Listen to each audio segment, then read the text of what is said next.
Hi, guys. I hope you had a great weekend. Just a quick update for you on something that I've seen come across my desk a couple of times in the past sort of three-ish weeks from various clients. So I have had clients that have been receiving a message claiming that it is actually from Facebook, which is advising them that they have violated their rules and that unless they take action, that their page is going to be deleted. Already, I'm sweating and my alarm bells are ringing. So you've got this reactive nature where you want to fix this problem. The problem is, I think it's actually spam. And I've seen the same message come from various clients with the same level of concern because they think they've done something wrong. And of course, in the sadly faceless Facebook world, it's very hard to get an answer. However, I just wanted to unpack why I think that this is spam so you can sort of see where I'm coming from. And if you've got it, you don't have to be as alarmed. And if you are still alarmed, you're welcome to message me. So first and foremost, although it says it's come from Facebook service, red flag here, messaging service at post.zero.com, not from Facebook, not from at facebook.com. Why would a third party provider of a company that is that enormous be sending you a notification to say that there's something incorrect? So that's my first concern. And always when I get an alarming message like this, regardless of what the topic is, I look at the email address to see if it's some rubbish email address or if it's actually a legitimate one from the domain that is claiming that it's coming from. Second thing is, as I read through, the language starts to get a little bit inconsistent. Of course, up here it's talking about your fan page, and then as you read through, it's starting to talk about your website. What? So please check your website, blah, blah, blah.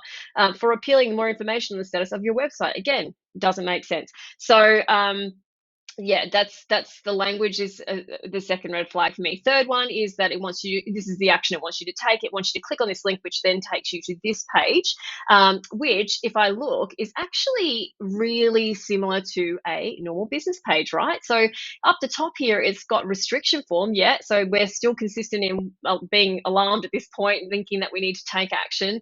But underneath that, it says advertising agency, and further, you've got the normal tabs you would get here if this was just a normal business page. Yeah. So you've got home, reviews, photos, videos. Doesn't make sense. Why, if it's supposed to be a Facebook concern, is it coming from this area, not the actual help or concern area of Facebook where you would normally have to go to appeal? It doesn't look like this, I guarantee it. Then from here, of course, as you read through, it's actually suggesting that you have used music incorrectly, which, we've all done at times. But generally, what happens when you use music incorrectly is they just take your video down. They don't really give you much notice. They might tell you, but they don't usually go quite this far. They generally just say, no, there's a copyright violation, and they just remove the video. However, what they're suggesting here is that if you are to appeal, you might be right? So, and if there's a time pressure threat too, so 24 hours. Um, of course, at this point, again, you're not sure, so you click, and this is what happens. When you do click, it takes you through to this big fat warning page. Oh, it hasn't done it this time. Okay, let's have a look here.